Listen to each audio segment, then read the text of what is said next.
নমস্কার, আমি কৌশিক। ব্যস্ততম শহরের ভিড়ে কলকাতার মধ্যেই রয়েছে অপূর্ব সুন্দর এই আশ্রমটি। মন্দিরের প্রাকৃতিক এবং আধ্যাত্মিক পরিবেশ আপনাদের সকলকেই মুগ্ধ করবে। এই আশ্রমে দুপুরে রয়েছে ভোগ প্রসাদের ব্যবস্থা। আপনাদের সকলের কাছে অনুরোধ রইল, ভিডিওটা দেখে ভালো লাগলে ভিডিওতে একটি লাইক দিয়ে চ্যানেলটাকে সাবস্ক্রাইব করে রাখবেন। গেটের ভেতর দিয়ে মন্দিরের ভেতর প্রবেশ করার পরই গেটের একপাশে দেখতে পাবেন বিনামূল্যে জুতো রাখার ঘরটি, এবং গেটের অন্য পাশে দেখতে পাবেন একটি বোর্ডে লেখা আছে মন্দিরের কিছু নিয়মাবলী। সামনে এখন যেটি দেখছেন এটাই হলো মূল মন্দিরটি। মূল মন্দিরটার ঠিক সামনেই রয়েছে অনেক সুন্দর সুন্দর ফুলের গাছ দিয়ে ঘেরা এই সুন্দর বাগানটি।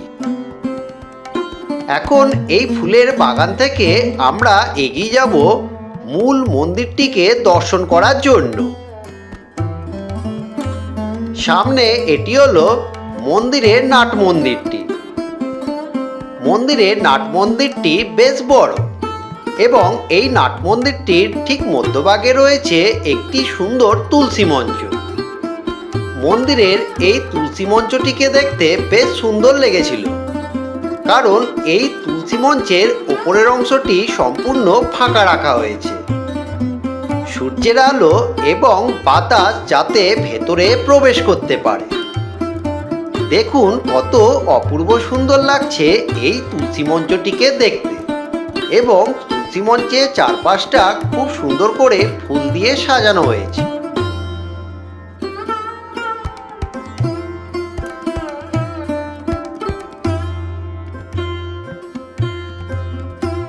তুলসী মঞ্চটিকে চারপাশ দিয়ে প্রদক্ষিণ করতে করতে এখন মন্দিরের প্রায় সামনে চলে এলাম। এখানে এখন হরিনাম সংকীর্তন হচ্ছে।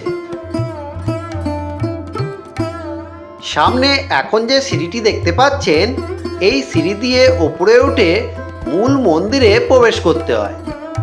ইতিমধ্যেই ঠাকুরের নাম গান শুরু হয়ে গেছে, তারই কিছু অংশ তুলে ধরলাম আপনাদের সামনে।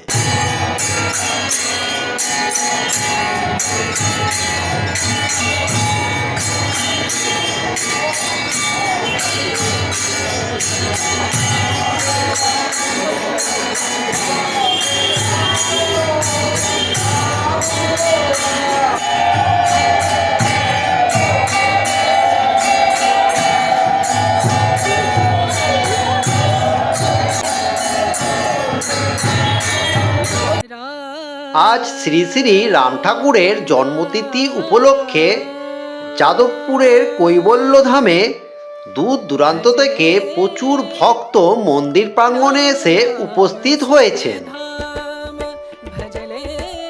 মূল মন্দিরের ঠিক সামনেটাই রয়েছে একটি সোজা রাস্তা, এবং রাস্তার দুপাশ দিয়ে আসার সময় দেখতে পারবেন এই সুন্দর সুন্দর ফুলের বাগানগুলি।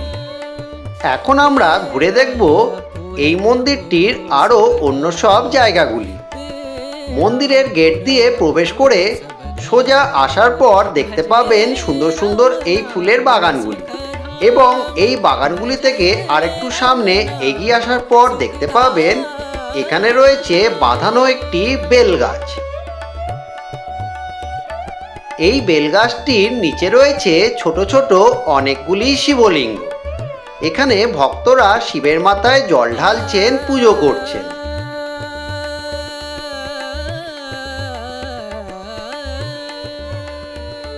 এই মন্দিরে প্রতিদিনই প্রচুর ভক্তের সমাগম হয়ে থাকে, তবে আজ বিশেষ তিথি উপলক্ষে বিভিন্ন জায়গা থেকে প্রচুর ভক্তরা এসে উপস্থিত হচ্ছেন মন্দির প্রাঙ্গণে।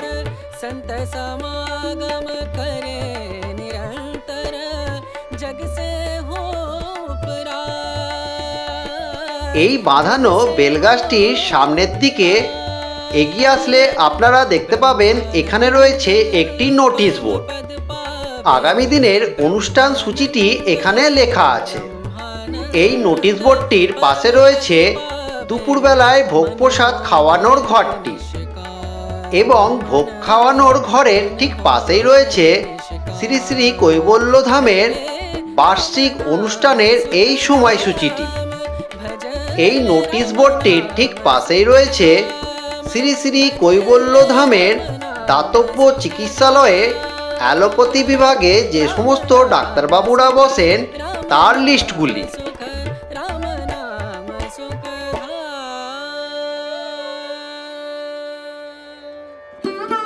অ্যালোপ্যাথি চিকিৎসা ছাড়াও এখানে রয়েছে হোমিওপ্যাথি চিকিৎসার ব্যবস্থা। হোমিওপ্যাথিক ডাক্তারবাবু কিবারে এবং কখন বসেন তার লিস্টটি নিচে দেওয়া রয়েছে। এছাড়াও এই মন্দিরে রয়েছে একটি গ্রন্থাগার। এই গ্রন্থাগারটি খুলিবার দিনগুলি এই বোর্ডটিতে লেখা আছে এবং যারা প্রবাসী ভক্তগণ আছেন তারা এখানকার যাত্রীনিবাসে থাকিবার জন্য অফিসে যোগাযোগ করবেন। এই নোটিশ বোর্ডটিতে মন্দিরের বিভিন্ন তথ্যগুলি দেওয়া রয়েছে। এই নোটিশ বোর্ডগুলির ঠিক পাশেই রয়েছে শ্রী শ্রী ঠাকুরের শ্রীহস্তে লিখিত পত্রের প্রতিলিপিটি। আমরা এখন এই মন্দিরটির অফিস ঘরের জানালার কাছাকাছি চলে এসেছি।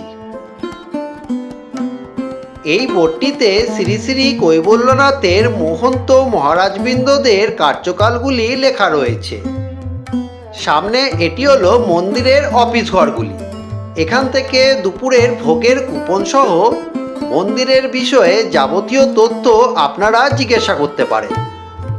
এই বারান্দার ওপাশে ছিল দুপুরে ভোগ প্রসাদ খাওয়ানোর ঘরটি এবং ছিল মন্দিরের অফিস ঘরগুলি। ঠিক তেমনি মন্দিরের বারান্দার এপাশে রয়েছে গ্রন্থাগারটি। এই গ্রন্থাগারটির সামনে থেকে কয়েক পা এগিয়ে গেলেই দেখতে পাবেন এখানে রয়েছে খুব পরিষ্কার পরিচ্ছন্ন পুরুষ এবং মহিলা বাথরুমগুলি। এখন এখান থেকে ফিরে যাব মূল মন্দিরে। মন্দিরের পূজার কিছু মুহূর্ত তুলে ধরছি আপনাদের সামনে।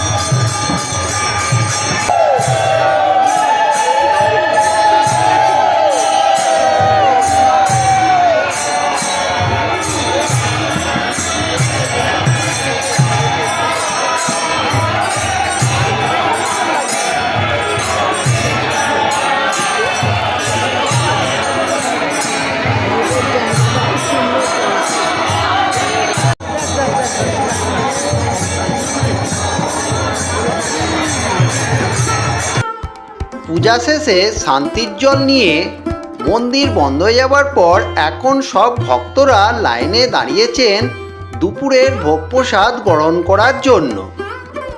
অফিসে গিয়ে জানতে পারলাম আজ একটি বিশেষ তিথি, তাই দুপুরের ভোগ প্রসাদের জন্য কোনো রকম কুপন কাটতে হবে না।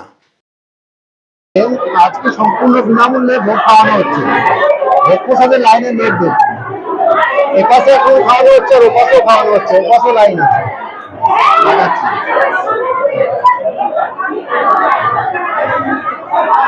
লাইনটা দেখুন থাকে আছে।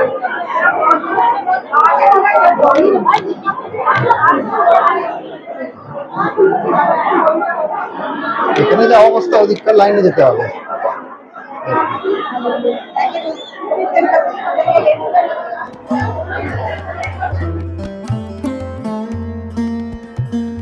মন্দিরের ভোগ প্রসাদ খাওয়ানোর ঘর ছাড়াও আজ এই ঘরগুলিতে ভোগ প্রসাদ খাওয়ানো হচ্ছে।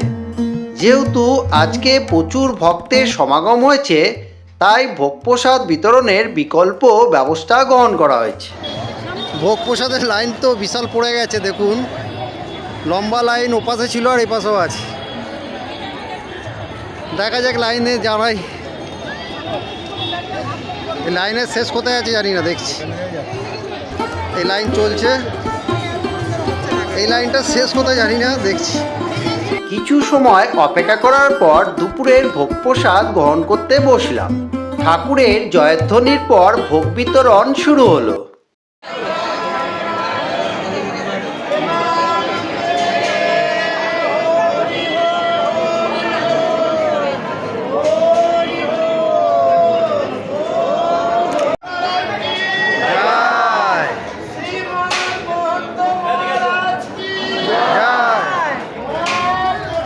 এখানে লোকল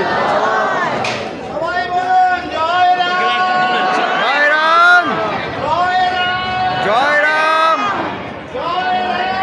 জয় রাম। আমরা সকলেই একসাথে দুপুরের ভোগ প্রসাদ গ্রহণ করলাম। এবার আপনাদের বলবো আপনারা এই মন্দিরে আসবেন কিভাবে। শিয়ালদহ রেলওয়ে স্টেশন থেকে চলে আসুন যাদবপুর রেলওয়ে স্টেশনে।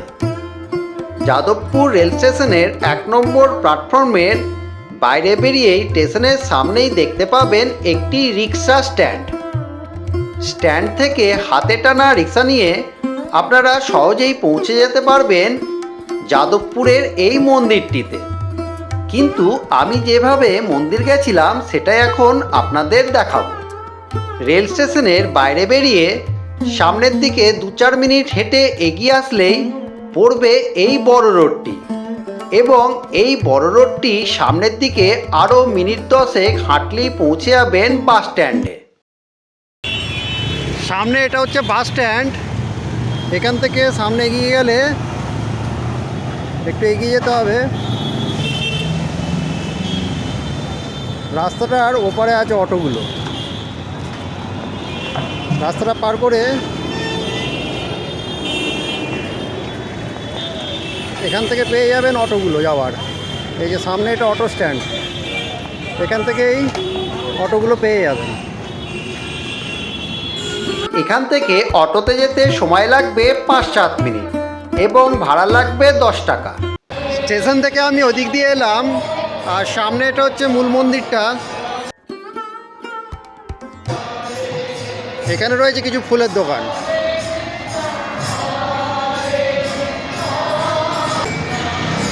আর রাস্তার ওপরই রয়েছে অনেক ফটোর দোকান।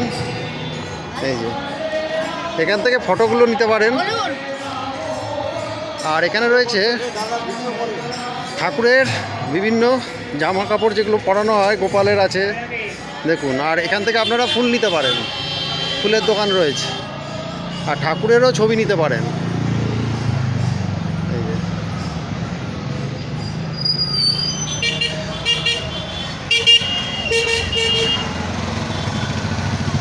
অনেক সুন্দর সুন্দর ফটো ফ্রেম আছে। আর এটা হচ্ছে মন্দিরের মূল গেট। এই গেটের ঠিক উল্টো দিকে রয়েছে গাড়ি রাখার জায়গা।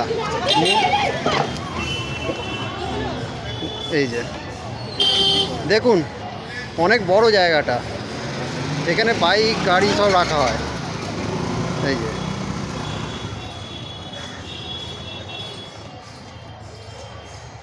কলকাতার যাদবপুরে অবস্থিত শ্রী শ্রী কৈবল্য ধাম মন্দিরটি আপনাদের পুরোটাই ঘুরিয়ে দেখানোর চেষ্টা করলাম। তবে আজকের ভিডিও আমি এখানেই শেষ করছি। আপনাদের সাথে আমার আবার দেখা হবে অন্য কোনো ভিডিওতে। ততক্ষণের জন্য সকলকে টাটা।